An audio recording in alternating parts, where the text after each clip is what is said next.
Today naman ay lalabas na kami ni ate para mag-grocery na at makapagluto na ng ulam namin para sa pang-umaga.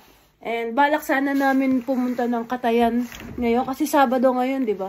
Ngayon sa Direx muna kami pupunta, tapos bibili kami ng isda naman. Isda ang menu natin ngayon pang next week. And titingnan natin kung ano pa ang pwede. Napakalakas ng hangin ngayon. Kailangan naming magmadali. Let's go. Grabe, lakas ng hangin. Andito na kami ngayon sa Direx. Ito. Yan. Sana may isda pa kasi medyo tanghali na. Let's go. Bango na naman. Yan. Ano? 100 ang? Ano nakita mo? Avocado. Ah, avocado. Oh, pili ka. Naku, hindi pa naman maalam si ating mamili. Ako mamimili. 108 yung avocado. Eh, kaso hilaw pa to eh. May hinugin na lang ulit natin. Naku, ang titigas pa. Kaya naman mura na. Malalaki pa. Matatagal pa to. Ito na lang. Isa na lang. Naglalagay ba siya o nabili siya? Yun yung gusto namin kamote. Ang bango, grabe. Tara, tingin na tayo ng isda. Mamaya tayo sa kamote. Espada. Espada yan? Grabe naman ang haba. Espada? Isda. Dami din hipon, oh.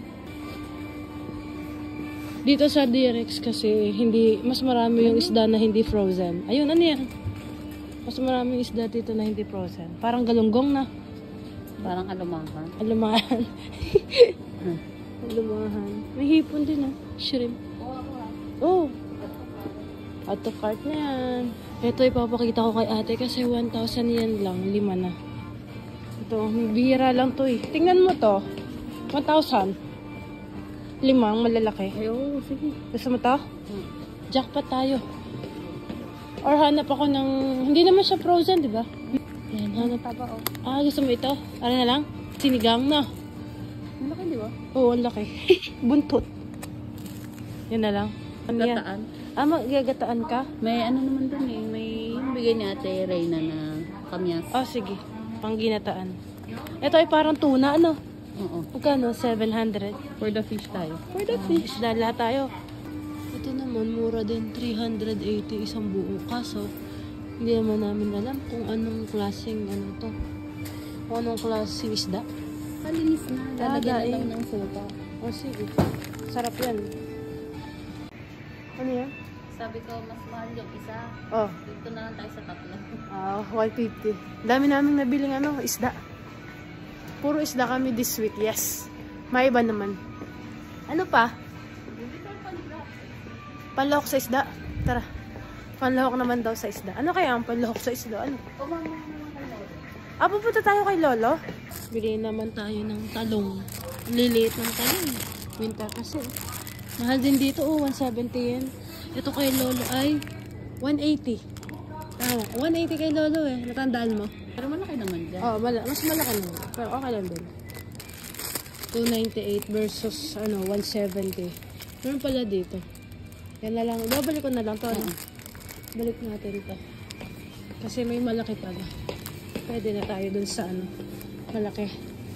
Malaking talong. So, bumili rin tayo ng tomato na maliliit. Ayan. Labanos. Laki ng labanos talaga dito. Ito, kalahati lang. Pwede na to sa atin. Yes. Ito yung ginawa namin, crispy. Ano ang tawag doon? Chicharon mushroom. Madaming karne dito sa Direx compared do sa iba naming grocery store na pinupuntahan. Kaso itong Direx medyo malayo naman sa amin. Kaya bihira lang kami dito. Pero madami ka talagang pamimilian. Tsaka medyo mura din. Mura din ang dito, no? Mas mura ang karne dito sa store na to.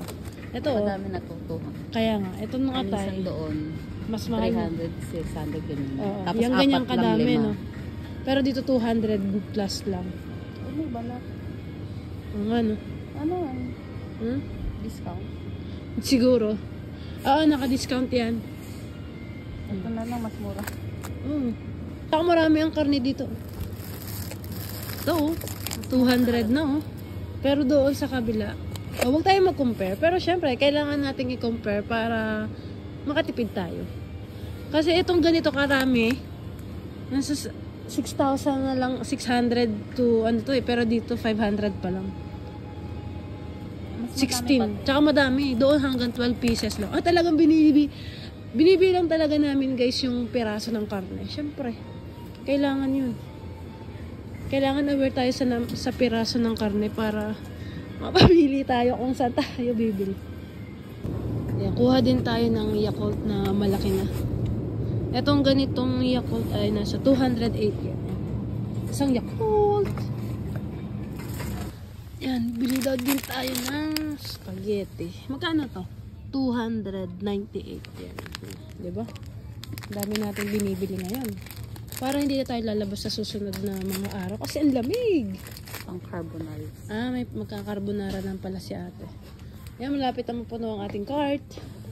So, ayan naman, kuha naman daw tayo ng bacon. Para saan tong bacon? Para, sa pang-carb. Ay, nasa carbonara na pala kami, guys. Wala na pala kami sa ulam. Ayan, bacon. So, ayan guys, ang dami na naming napamili. And sadyang ganito kaming mag-grocery ni ate pagka rest day. Kasi ayaw na namin lumabas. Siguro, hahasihin ko mga 5,000 mahigit yung aming ipang-go-grocery ngayon. Pero yun naman ay tatagalan ng mga 1 week to 2 weeks. So, sa 5,000 na yun, share naman kami. So, tipid pa. Dito naman, ay ano ang kinamot eh? Cheese. Kumuha sa atin ng cheese. Nakaano na din. Shredded na din ano. Yan. Para ilalagay na lang sa ano. Sa iyong iluluto. Pero kung ayaw mo naman na shredded, pwede ka mga ganito. Yan. Tapos na tayo sa cheese. Parang masarap nito oh. Cheese dessert. Ito yung masasarap na cheese dito sa Japan eh. Papapakin mo lang. Kuha naman daw tayo ng isang mushroom. Wala na nakakan, kaya ito na lang din. Parehas lang naman sila ng tatak. Yan. Marami na tayo. Mapupuno na yung ating pinamili. Oh my God. So, ano yung hinahawakan mo? Oram? Eh di parang ismam din. Ismam? Kasi mas mura oh. Gusto mo try? Ayaw niya nang bitawan. Mabilihin mo na. Ano ba yan? Tara na. Saan mo ito ilalagay? Pang ulam lang? Okay, tara. Let's go. Yes, tapos na kami mag-grocery. Naghahanap pa si ate ng fruits. Wala daw kaming fruits. Tingnan natin kung bibili siya ng fruits dito. Kasi kinalolo lang kami nabili ng fruits eh. Ayan. Ngayon naman ay nuts naman ang pinupuntahan niya. Kumuha naman si ate ng ito nuts kasi gagawa daw siya ng cookies. Cashew nuts. Hi! 袋どうしますか？大丈夫です。大丈夫。はい、少々お待ちくださいませ。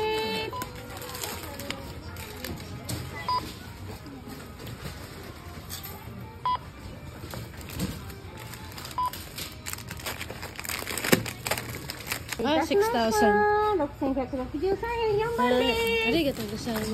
4番。4番。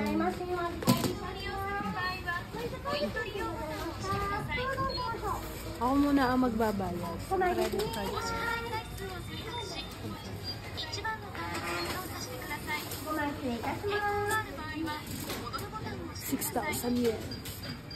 お待たせいたしました。837円5番です。ありがとうございました。Oh, may Pasko. Dati walang Pasko dito. Okay.